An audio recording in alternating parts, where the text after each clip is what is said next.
Generally ऐसा नहीं होता, जो जनरल प्रैक्टिस है उसमें ऐसा नहीं होता है। कोई एडवर्स कंडीशन आ गई या डिपार्टमेंट को कुछ ये हो गया तो शायद ऐसा होता है कि वैकेंसी को भी ड्रॉल कर लेते हैं वो, मगर जनरली क्या होता है, वैकेंसी आती है। उसका एक रीजन है आने का रीजन ये है कि जो इसके लिए रूल बनाया गया है, जो रिक्रूटमेंट रूल है वैकेंसी का, वो ये कहता है, मतलब ऑलरेडी बना हुआ है, हर पोस्ट के लिए रेशियो थोड़ा बहुत ज्यादा हो सकता है। मान लीजिए मैं एक टेम्पररी रेशियो ले रहा हूं और कुछ सिलेबस तो कॉमन होता है, ये भी एक्सक्यूज नहीं है कि एकदम से कॉमन नहीं है, क्योंकि ये सारे टेक्निकल एग्जाम मैंने बताया, एटलीस्ट टेक्निकल तो कॉमन रहेगा ही रहेगा, तो एक्सक्यूज भी नहीं निकाल सकते कि नहीं उसका सिलेबस तो एकदम अलग है, तुम टेक्निकल ही श्योर कर लो कम से कम इतने दिनों में।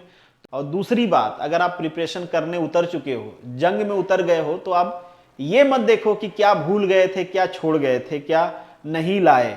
अब लड़ना पड़ेगा, क्योंकि पीछे जो जंग में उतर के पीछे भागते हैं, एक बार सैनिक आ गया युद्ध मैदान में और कह दे कि भाई हथियार तो घर भूल के आ गए, पीछे भागेगा तो ज्यादा आसानी से मारा जाएगा। थोड़ी बहस लंबी हो गई है, पर कोई नहीं, जीपीएससी को जाते जाते मैं एक सजेशन जरूर देना चाहूंगा, इस उम्मीद के साथ कि क्रिटिसिज्म नहीं है, ये सजेशन है। और मुझे भी पता है कि मेरा सजेशन सुन तो रहे नहीं होंगे, पर अगर बाई द वे पहुंचता है, आपके थ्रू पहुंचता है, या कोई कैंडिडेट जाता है वो भी कहता है। डियर एस्पिरेंट, मनु एकेडमी में आप सभी लोगों का स्वागत है। जीपीएससी का कैलेंडर आता है, बहुत अच्छी बात है। जो जो स्टेट अपना कैलेंडर निकालते हैं, बच्चे उसके हिसाब से प्लान कर लेते हैं। जीपीएससी भी निकालती है और रेगुलरली फॉलो करती है। इससे पहले तो बहुत ही बेहतरीन तरीके से फॉलो कर रही थी जब तक दासा साहब थे, रिजल्ट भी प्रॉपरली आता था, आपको डिफरेंस फील हो रहा होगा। हो सकता है ये नई टीम है, कुछ टाइम बाद फिर से वही रेगुलरिटी आ जाए, बहुत सारी चीजें फ्रिक्वेंटली चल भी रही हैं, आप देख भी रहे होंगे। जीपीएससी का जो कैलेंडर आया है अभी वाला 2023 वाला जो कैलेंडर है, उसमें जो वैकेंसी एडवर्टीजमेंट की मंथ लिखी हुई है, उसमें जून और जुलाई का एडवर्टीजमेंट आ चुका है। जून का ऑलरेडी आ चुका है, जुलाई वालों का इन्होंने पेपर कटिंग दे दिया है कि जुलाई में ये आएंगे। अब उसमें काफ़ी सारी वैकेंसी में मिसमैचिंग है, जो कैलेंडर में है वो एडवर्टीजमेंट वाले फॉर्मेट में नहीं है, या फिर उनका एडवर्टीजमेंट नहीं आया जून वाले में, या फिर जुलाई वाले में जो पेपर कटिंग के लिए उन्होंने भेजा है उसमें नहीं दिख रही हैं। कुछ नई वैकेंसी ऐड हो गई हैं, कुछ पहले से थी वो नहीं आई। अब मन में सवाल आता है कि भाई ऐसा क्यों हो रहा है, और आना भी चाहिए।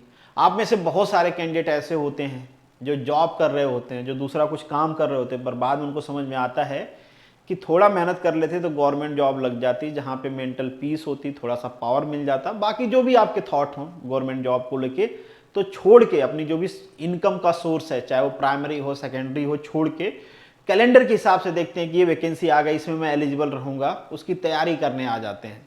अगर जीपीएससी कैलेंडर नहीं फॉलो करती तो उनका सबसे बड़ा लॉस होता है। हम यहाँ पे बातों में शायद उसको एक्सप्रेस ना कर पाएँ, उसको फील ना कर पाएँ, पर जिन्होंने ऐसा किया है आप उनसे पूछोगे तो पता चलेगा। और ऐसा नहीं कि जीपीएससी इग्नोरेंस से उनको नहीं पता होगा, पूरा मैटर जो है कहाँ पे गलतियाँ हो रही हैं, मिसमैचिंग कहाँ पे होती है, कौन रिस्पॉन्सिबल है इसके लिए, सारी चीज़ें हम यहाँ पे डिस्कस करने वाले हैं। मेरे चैनल पे मैक्सिमम जो बच्चे हैं वो पूछ रहे थे मुझसे कि जो एमबीआई और एआरटीओ की वैकेंसी है इसका क्या हुआ, क्यों नहीं आ रही है। हालांकि मेरे चैनल पे अब कुछ दूसरे बच्चे भी हैं, उनको ऐसा ना लगे कि मैं उनको इग्नोर कर रहा हूँ, उनके वैकेंसी को इग्नोर कर रहा हूँ, ऐसा कुछ नहीं है।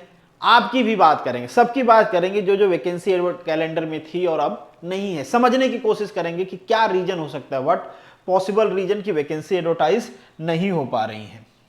ये मेरे प्लेटफॉर्म है, अगर आप चाहो, आपकी इच्छा है तो फॉलो कर सकते हो और लोगों के साथ शेयर कर सकते हो।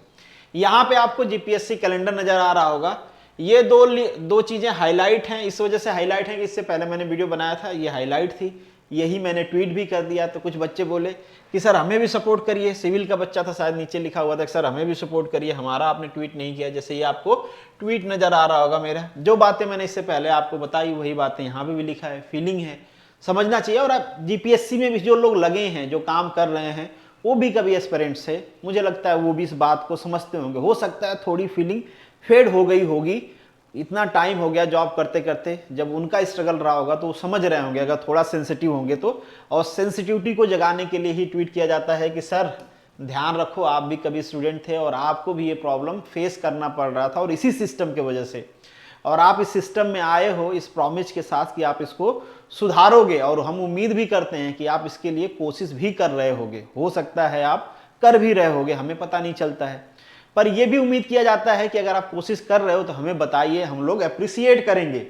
तो बस जीपीएससी को हम ये तो नहीं कह सकते भैया तुमने यहाँ पे डेट दिया हुआ है और तुम्हारी वैकेंसी क्यों नहीं आई, क्योंकि आप देखोगे कि यहाँ पे जो वैकेंसी टोटल एडवर्टाइज होने वाली थी, ये आपका जून मंथ है, ये आपका जुलाई मंथ है, टोटल वैकेंसी एडवर्टाइज होने वाली थी 29, और अभी तक जो टोटल वैकेंसी एडवर्टाइज हुई है जून जुलाई दोनों मिला के, यहाँ पे आप देखोगे ये नंबर है 9 और इसके बाद यहाँ पे 10 से स्टार्ट हुआ है 14, टोटल होनी चाहिए थी 29, इसमें से हुई है 14, और इस 14 में से भी कुछ नई वैकेंसी मतलब न्यू है जो कैलेंडर में नहीं थी। मतलब आपके दिमाग में भी एक चीज आना चाहिए कि ऐसा नहीं कि जो कैलेंडर होता है एकदम से रिजिड होता है, जो कैलेंडर है वही चीजें होंगी, उसमें नई वैकेंसी ऐड भी होती हैं और जो कैलेंडर में है उसमें से उसको बाहर भी निकाला जाता है। लास्ट टाइम ARTO की वैकेंसी थी, निकाल दिया, एडवर्टाइज नहीं किया। आपके ए की वैकेंसी नहीं थी, 100 सीट, क्या 100 सीट से ज्यादा, 100 तो GWSSB में आ गई, फिर इसके बाद आपके GMB में भी आई, ये वैकेंसी कैलेंडर में नहीं थी। मैकेनिकल की मैं बात करूं तो, जिसका मुझे नॉलेज है। दूसरे डिपार्टमेंट में भी ऐसा हुआ होगा, आपको पता भी होगा कि वैकेंसी ऐड भी होती हैं, वैकेंसी सब्सट्रैक्ट भी होती हैं। सब्सट्रैक्ट का जो रेशियो है, मतलब घटाने का या हटाने का जो रेशियो है, वो थोड़ा सा कम है। कोई एक दो ऐसी वैकेंसीज होती हैं किसी रीजन, बस उसको हटा दिया जाता है, नहीं तो जनरली जो कैलेंडर में आती है वैकेंसी वो थोड़ा लेट सवेर पब्लिश होती हैं। अब क्वेश्चन आता है कि लेट हो ही क्यों रहा है? अगर मान लीजिए कैलेंडर में लिखा गया है जो डेट, उसमें वैकेंसी क्यों नहीं आ रही है? आप देख रहे होगे, आप जो RTO वाले कैंडिडेट हैं वो थोड़ा देख लें कि ऐसा नहीं है कि केवल RTO वाली जो वैकेंसी थी उसी को हटाया गया है। RTO के अलावा जो दूसरी वैकेंसी थी उनको भी आप देख पाओगे कि टोटल 29 एडवर्टीजमेंट है, इसमें से 14 हैं, 14 में से 2-3 नई हैं, ठीक है, मतलब जो कैलेंडर में है ही नहीं, नई है बिल्कुल। तो कैलेंडर की बहुत सारी ऐसी वैकेंसीज हैं जो अभी एडवर्टाइज नहीं हुई हैं। तो प्रेफरेंसेस कैसे सेट होता है? प्रेफरेंसेस के 2 क्राइटेरिया होते हैं। एक क्राइटेरिया तो ये होता है कि GPSC कम्युनिकेट करे डिपार्टमेंट से, और क्योंकि ऐसा नहीं होता है कि एक बार डिपार्टमेंट ने वैकेंसी अपनी दे दी GPSC को और GPSC दोबारा बिना उनसे पूछे एडवर्टाइज कर देती है, ऐसा नहीं। कम्युनिकेशन होता है और फॉर्मल कम्युनिकेशन होता है, ठीक है, जब वैकेंसी एडवर्टाइज होती है किसी डिपार्टमेंट की। अब डिपार्टमेंट ने टाइमली रिस्पॉन्ड कर दिया GPSC को कि हाँ ये वैकेंसी हमको देनी है, इतना ही देनी है, कम देनी है, बढ़ानी है, या फिर हमको बाद में देनी है, या फिर रिस्पांस नहीं किया, कुछ भी है। हालांकि रिस्पांस तो करते हैं मगर हो सकता है थोड़ा डिले कर लेते होंगे या जो भी रीजन हो, क्योंकि उसका भी एक प्रोसेस होता है। वैकेंसी डिपार्टमेंट में जाएगी, फिर डिपार्टमेंट के सेक्रेटरी साहब देखेंगे, सेक्रेटरी उस पर साइन करेंगे। सेक्रेटरी तो साइन तभी करते हैं जब मिनिस्टर के पास एक तरह से अप्रूवल के लिए जाता है। जब मिनिस्ट्री से अप्रूवल उसका हो जाएगा, इसके बाद सेक्रेटेरिएट से साइन हो जाएगी, फिर GPSC उस वैकेंसी को एडवर्टाइज कर देगी। तो हो सकता है इन सारे प्रोसेस में डिले हो रहा होगा। मुझे लगता है कि जो ट्रांसपोर्ट डिपार्टमेंट की वैकेंसी, उसमें डिले का एक रीजन ये भी है क्योंकि लास्ट टाइम जिनका रिक्रूटमेंट हुआ है अभी तक उनकी ज्वाइनिंग नहीं हो पाई है, तो डिपार्टमेंट को ज्वाइनिंग प्रोसेस भी करवाना होगा। हो सकता है इस वजह से थोड़ा बहुत डिले हो रहा हो। अब ऐसा नहीं है कि अगर डिले हो गया तो सारी वैकेंसी कैंसिल हो गई। मतलब आप देख रहे हो कि जुलाई तक 29 होनी चाहिए थे, अगर नहीं हुई तो क्या बाकी सारी वैकेंसी कैंसिल हो जाएंगी? नहीं आएंगी, ऐसा नहीं है। वैकेंसी आएंगी, कैंसिल भी हो सकती हैं। हम ये भी श्योरिटी के साथ नहीं कह रहे हैं कि सारी आएंगी ही आएंगी, कुछ वैकेंसी रिमूव हो सकती हैं, पॉसिबिलिटी ये भी रहती है, पर इसका चांस बहुत कम रहता है। 2%, 1-2% चांस होता है कि कोई वैकेंसी एडवर्टाइज हुई और कैलेंडर में आई और बाद में उसको हटा दिया गया। वैसे चांस तो इस बात का भी रहता है, पिछले सालों में आपने देखा है कि सिलेक्शन के बाद, लिस्ट आने के बाद वैकेंसी विड्रॉल की गई है। तो वैकेंसी तो कभी भी विड्रॉल किया जा सकता है, हम केवल प्रोबेबिलिटी की बात कर रहे हैं यहाँ पे।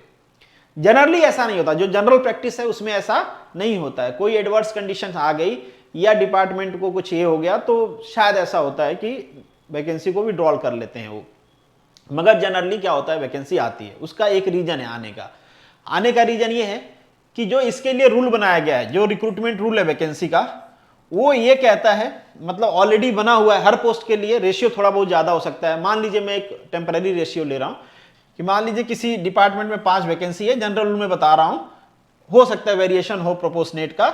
मान लीजिए 2 वैकेंसी हमको डायरेक्ट रिक्रूटमेंट से करना है और 3 वैकेंसी हमको प्रमोशन से करना है किसी भी पोस्ट के लिए। तो अब ये जो 2 वैकेंसी है ना, इसको प्रमोशन से कभी नहीं किया जा सकता, इसको डायरेक्ट रिक्रूटमेंट से ही करना पड़ेगा, चाहे आप आज करो चाहे कल करो। तो अगर वैकेंसी वैकेंट है और उसको फुलफिल नहीं किया गया है और वो कैलेंडर में आ चुकी है, इसका मतलब वैकेंसी तो है। ऑलरेडी पिछली बार RTI लगा था तो भी RTO डिपार्टमेंट में वैकेंसी थी, तो वैकेंसी तो है, इसमें कोई डाउट नहीं है कि वैकेंसी भर गई, वैकेंसी है और उसको प्रमोशन से फुलफिल भी नहीं किया जा सकता। मैं बात कर रहा हूं ये RTO की। ARTO की वैकेंसी लास्ट टाइम हटी थी, इस बार फिर से एडवर्टाइज हुई है और बढ़ के एडवर्टाइज हुई है, ठीक है। तो वैकेंसी तो है, इसको प्रमोशन से फुलफिल नहीं किया जा सकता, तो वैकेंसी को डायरेक्ट रिक्रूटमेंट से ही करना पड़ेगा, क्योंकि डायरेक्ट रिक्रूटमेंट से नहीं करना चाहते तो उनको रिक्रूटमेंट रूल में बदलाव करना पड़ेगा, जो कि जनरली नहीं होता है, ठीक है। तो ये वैकेंसी आने वाली है, इसमें कोई डाउट नहीं है। AMBI की वैकेंसी भी आएगी, दोनों वैकेंसीज आएंगी, पर थोड़ा सा सब्र करना होगा। AMBI वाले में तो प्रमोशन का ऑप्शन ही नहीं है, AMBI तो डायरेक्ट ही रिक्रूट किया जाता है, ठीक है। तो फिर वैकेंसी तो आएगी, उसमें कोई ये नहीं है कि वैकेंसी नहीं आएगी। हाँ, थोड़ा डिले हो रहा है, डिले होता है, जैसे मैंने आपको बताया डिपार्टमेंट रिस्पॉन्ड नहीं कर रहे हैं। बाकी डिपार्टमेंट के केस में भी वही होगा, जो जिनकी वैकेंसी एडवर्टाइज नहीं हो पाई है, डिपार्टमेंट से जो GPSC का कम्युनिकेशन है वो नहीं हो पाता। ये तो एक रीजन हुआ। दूसरा रीजन क्या हो सकता है कि कई डिपार्टमेंट होते हैं, जैसे कि कोरोना आया था तो हेल्थ डिपार्टमेंट था, उन्होंने भाई इमरजेंसी में वैकेंसी का एडवर्टीजमेंट दिया GPSC को बोल के कि हमारा एडवर्टीजमेंट पहले दो, हमारा एग्जाम पहले करवाओ, हमको पहले लिस्ट दो। सरकार भी कहती है कि इसको प्रेफरेंस बेसिस पे करो। तो ऐसा भी कई डिपार्टमेंट होता है जिसको GPSC को फास्ट ट्रैक पे डालना पड़ता है, बाकी को पीछे करके, क्योंकि प्रोसेस तो GPSC को करवाना है, GPSC के पास डेट चाहिए, DPSC के पास एक्सपर्ट चाहिए, उनको इंटरव्यू कंडक्ट करवाना है, एग्जाम कंडक्ट करवाना है, तो उनको अपना कंस्ट्रेंट भी देखना है। अब कोई वैकेंसी बीच में इन हो गई और बोला गया कि इसको फास्ट ट्रैक पे लेना है क्योंकि जरूरी है, इमरजेंसी बेसिस पे करना है इसको, तो उस वजह से भी कई वैकेंसी जो पहले कैलेंडर में नहीं है आती हैं, फटाक से उसका एडवर्टीजमेंट भी आ जाता है, रिक्रूटमेंट भी फटाक से हो जाता है। वो क्यों? क्योंकि डिपार्टमेंट का सेल्फ इंटरेस्ट होता है कि इसको जल्दी करवाना है और GPSC उसको करवाती है क्योंकि जरूरत होती है। तो ये दोनों रीजन होते हैं, फास्ट होने का, डिले होने का। डिले होने का मतलब ये बिल्कुल नहीं होता कि जो वैकेंसी डिले हो गई हैं वो अब कैंसिल हो गई। और दूसरी बात, अगर आप प्रिपरेशन करने उतर चुके हो, जंग में उतर गए हो, तो आप ये मत देखो कि क्या भूल गए थे, क्या छोड़ गए थे, क्या नहीं लाए। अब लड़ना पड़ेगा, क्योंकि पीछे जो जंग में उतर के पीछे भागते हैं, एक बार सैनिक आ गया युद्ध मैदान में और कह दे कि भाई हथियार तो घर भूल के आ गए, पीछे भागेगा तो ज्यादा आसानी से मारा जाएगा, बल्कि सामने से लड़ेगा तो शायद कुछ देर तक खुद को प्रोटेक्ट भी कर पाए और शायद जीत भी जाए। तो अगर आप सब कुछ छोड़ के प्रिपरेशन करने आ गए हो तो वैकेंसी आज एडवर्टाइज हो रही है, कल एडवर्टाइज हो रही है, परसों एडवर्टाइज हो रही है, इसको आप इस तरीके से पॉजिटिव वे में लो कि आपको थोड़ा टाइम ज्यादा मिल रहा है, ज्यादा पढ़ना है। पहले जो परसेंटेज में अनसिक्योरिटी थी कि होगा कि नहीं होगा, उसको अब ज्यादा सिक्योर में कन्वर्ट करना है। इस तरीके से मैं समझ सकता हूं कि सिचुएशन खराब हो गई, कई सारे लोग प्रेशर में होंगे, ये सारी चीजें रहेंगी और सबके साथ कुछ ना कुछ रहता है। कोई ऐसा नहीं है कि जो मेंटली फ्री रहेगा वो सरकारी नौकरी की प्रिपरेशन करने क्यों आएगा, वो भी क्लास 2 वाली जॉब। जो पैसे वाले होते हैं, जो शौक से सरकारी नौकरी करने आते हैं ना, वो तो केवल IAS बनना चाहते हैं कि हमारे पास, बापू के पास तो कंपनियां हैं, बस हमको अब पावर चाहिए। तो वो अलग बात है। बाकी जो क्लास 1 को छोड़ दें, उसके नीचे जो लोग प्रिपरेशन करने आते हैं ना, वो तो सारे ऐसे ही बच्चे होते हैं जिनका फैमिली बैकग्राउंड अराउंड एक जैसे होता है। तो उनके पास, सबके पास कुछ न कुछ प्रॉब्लम होती है। आप इंडिविजुअल नहीं हो जिसके पास प्रॉब्लम है, और ये आपको समझना है और आपको खुद को समझाना खुद ही से है भाई, दूसरा कोई नहीं समझाएगा। आप छोड़ के चले जाओगे, कोई मनाने भी नहीं जाएगा कि नहीं आओ वैकेंसी आने वाली, तैयारी करो, जाओ, आपका डिसीजन है, आना भी आपका डिसीजन है, जाना भी आपका डिसीजन है। हाँ, कुछ कर लोगे तो सेलिब्रेशन में लोग आएंगे, मैं भी आऊंगा, घर वाले भी आएंगे, बाकी दोस्त मित्र भी कांग्रेचुलेशन बोलेंगे, पर डिसीजन हार्ड टाइम में आपको जनरली अकेले ही रहना पड़ता है। कोई बहुत करेगा, जैसे मेरे जैसे लोग हैं, सांत्वना दे देंगे कि सब्र रखो, आएगा, पर सब्र रखने में कितना प्रॉब्लम है ये केवल आप फील कर सकते हो, कोई दूसरा नहीं कर सकता है, और उसको सहना भी आपको ही पड़ेगा। तो डिसीजन आपका है कि आप छोड़ के जाना चाहते हो या लगे रहना चाहते हो। GSECL का भी पोस्टपोन हुआ एग्जाम, कई सारे लोग फ्रस्ट्रेट हो रहे होंगे, पर क्या कर सकते हैं, चीजें हैं, ऐसे ही होती हैं। कल को आपको भी बिठा दिया जाएगा, आपको भी चेयरमैन बना दिया जाएगा, तो शायद आपके पास भी कुछ कंस्ट्रेन होगा जिसमें परफॉर्म करना होता है, उसी कंस्ट्रेन के साथ फिर आप भी ऐसे ही परफॉर्म करोगे। मुझे लगता है कि GPSC की बहुत ज्यादा गलती नहीं है, GPSC कम्युनिकेशन कर रहा होगा। GPSC का काम ही क्या है, रिक्रूटमेंट देना है, वो क्यों नहीं करेंगे। अगर डिपार्टमेंट कहता है कि नहीं मेरी वैकेंसी एडवर्टाइज करो, तो जब जैसे बाकी का एडवर्टाइज कर रहे हैं वैसे उनका भी कर देंगे। GPSC को क्या लेना देना इसमें, GPSC उसी लिए बनाई गई है भाई कि रिक्रूट करके दो, अच्छे कैंडिडेट लाओ। तो मुझे नहीं लगता कि GPSC के एंड से कोई कमियां हैं, ये कमियां हैं डिपार्टमेंट के एंड से। डिपार्टमेंट में लोग रिस्पॉन्ड नहीं करते हैं जनरली। कई मंत्री साहब घूमने गए हैं परमिशन, कहीं सेक्रेटरी साहब फैमिली के साथ वो मना रहे हैं। अब जरूरी नहीं कि मना ही रहे होंगे, वो लोग भी काम करते हैं, पर कुछ कुछ कंस्ट्रेन होता है, और भी काम है, इससे जरूरी काम है। आपको लगता है कि 1 महीना डिले हो गया, बहुत लॉस हो गया हमारा, हो सकता है उससे ज्यादा जरूरी कुछ कर रहे होंगे, हो सकता है खाली बैठे होंगे, नहीं कर रहे होंगे, ये भी पॉसिबिलिटी है। बट हम अपने एंड से जो कर सकते हैं हमें करना चाहिए। आपको मेरे हिसाब से अगर प्रिपरेशन करने आ गए हो तो आना चाहिए। अगर अभी तक नहीं आए हो, टाइम खराब नहीं किए हो, कुछ दिन पढ़े नहीं हो, तो आपको सोचना है, सोच लेना है अपने हिसाब से कि आपके लिए बेस्ट प्रिफरेबल क्या रहेगा। पर एक बार ये सोच के आना एग्जाम में कि अगर मैं प्रिपरेशन करने जा रहा हूं तो वहां से लौटूंगा तो ये सोच के लौटूंगा कि ये फील्ड अब मेरे लिए नहीं है, अब इसमें मैं इससे अच्छा परफॉर्म नहीं कर सकता।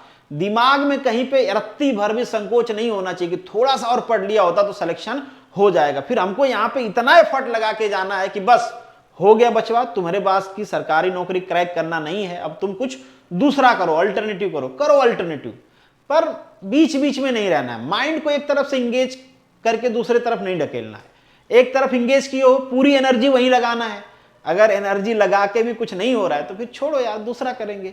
ये मेरा सजेशन है, बाकी आपकी मर्जी। थोड़ी बहस लंबी हो गई है, पर कोई नहीं, जीपीएससी को जाते जाते मैं एक सजेशन जरूर देना चाहूंगा, इस उम्मीद के साथ कि क्रिटिसिज्म नहीं है, ये सजेशन है। और मुझे भी पता है कि मेरा सजेशन सुन तो रहे नहीं होंगे, पर अगर बाई द वे पहुंचता है, आपके थ्रू पहुंचता है, या कोई कैंडिडेट जाता है वो भी कहता है कि जो वैकेंसी एडवर्टाइज नहीं होती है यहाँ पे, अगर उसका एक लाइन में क्लैरिफिकेशन होता, जो पेपर कटिंग आती है वहीं पे क्लैरिफिकेशन होता कि ये नंबर की जो वैकेंसी हैं जिनको एडवर्टाइज करना था जुलाई में, वो इस रीजन से एडवर्टाइज नहीं हो पाई हैं, तो ज्यादा क्लैरिटी होती बच्चों को, और जिस ढंग से जीपीएससी सर्व करना चाहती है आप लोगों को, शायद तब वो ज्यादा इफेक्टिवली सर्व हो पाता, कोई कंफ्यूजन नहीं रहता। अब मुझे ये नहीं पता कि इसमें लीगलिटी का प्रॉब्लम क्या होगा, जीपीएससी ऐसा कर सकती है नहीं कर सकती है, करने में डिफिकल्टीज क्या हैं, अब मुझे वो सब नहीं पता। हम तो कह ही सकते हैं मुंह खोल, भाई मुंह है खोले और बोल दिए। अब कितना उसके लिए मेहनत करना पड़ेगा तो जीपीएससी को पता है। तो अगर ये रहता तो ज़्यादा अच्छा रहता, चीज़ें ज़्यादा क्लियर होती, आपके मन में भी डाउट नहीं होता कि जितना नंबर एडवर्टाइज नहीं हुआ है उसका ये रीजन है। मान लीजिए अलग अलग रीजन है तो अलग अलग दे देते, एक ही रीजन है कोई तो एक रीजन कंबाइन करके लिख देते, बच्चों को क्लियर होता कि हाँ ये रीजन है, अभी नहीं आई हैं, आ जाएंगी बाद में, तो उनका डाइवर्जन थोड़ा कम होता। होप्स हो कि जीपीएससी अगर कुछ इंप्रूव करना चाहती है और उसको पता चले तो इसको भी उसमें इंक्लूड करेंगे। और बताना, सजेशन देने के लिए तो बहुत सारे लोग हैं, इंप्लीमेंट करने वालों की कमी है। जैसे मैं यहाँ पे सजेशन ही दे रहा हूँ, इंप्लीमेंट करना जीपीएससी का काम है। तो लेट्स सी कि कब तक आती है आपकी वैकेंसी। उम्मीद है कि जल्दी आ जाएगी, पर आप प्रिपरेशन अपना कंटिन्यू रखिए। बहुत सारे एग्जाम्स आ रहे हैं, होप्स आप लोगों ने भरा होगा, एचपीसीएल आ रहा है, एटीसी का एग्जाम आ रहा है, जीएससीसीएल भी जल्दी आ जाएगा, बैंक वाला भी आ जाएगा जो इंडस्ट्रियल ऑफिसर का था। तो इतने सारे एग्जाम्स आ रहे हैं, जरूरी नहीं कि जो नहीं आ रहा है हम उसी को पकड़ के बैठेंगे, नहीं तुम क्यों नहीं आ रहे हो, जो आ रहा है उस पर फोकस करते हैं, पढ़ेंगे, कुछ सीखेंगे, माइंड में प्रेशर रहेगा कि 10 दिन बाद एग्जाम है, ज्यादा एफिशिएंसी के साथ पढ़ेंगे। और कुछ सिलेबस तो कॉमन होता है, ये भी एक्सक्यूज नहीं है कि एकदम से कॉमन नहीं है, क्योंकि ये सारे टेक्निकल एग्जाम मैंने बताया, एटलीस्ट टेक्निकल तो कॉमन रहेगा ही रहेगा। तो एक्सक्यूज भी नहीं निकाल सकते कि नहीं उसका सिलेबस तो एकदम अलग है, तुम टेक्निकल ही श्योर कर लो कम से कम इतने दिनों में। तो ये वैकेंसी आ रही है, आप एक्सक्यूज कम ढूंढो, पढ़ाई ज्यादा करो, मेरा ये सजेशन है। बाकी तो पहले जैसे मैंने कहा आपकी मर्जी, और कोई डाउट है तो कमेंट बॉक्स में, आपका कोई जीपीएससी के लिए सजेशन है तो कमेंट बॉक्स में या फिर जीपीएससी के ट्वीट में, दोनों जगह पे कह सकते हो। शायद जीपीएससी आपकी बात सुन ले, एकोमोडेट कर ले। क्योंकि एक बच्चे का मुझे मैसेज आया था, शायद वो जो फॉरेस्ट ऑफिसर की पोस्ट होती है उसके लिए, कि सर अभी भी उम्मीद बाकी है, मैं भूल गया, नहीं तो मैं आपको उनका मैसेज भी दिखा देता यहाँ पे। उन्होंने शायद कुछ मॉडिफिकेशन के लिए सजेशन भेजा था और वो खुशी से कह रहे थे कि सर वो सजेशन हो गया। तो स्टेप लेना पड़ता है आपको, कोई दूसरा नहीं आएगा, ठीक है। सारा इनिशिएशन भी आपका होगा, रिजल्ट भी आपका होगा, सेलिब्रेशन में बस लोग आते हैं, बाकी कहीं कोई साथ नहीं देता। तो सेलिब्रेशन तक आपको सब्र से अकेले काम करना पड़ेगा। चलिए, जय हिंद।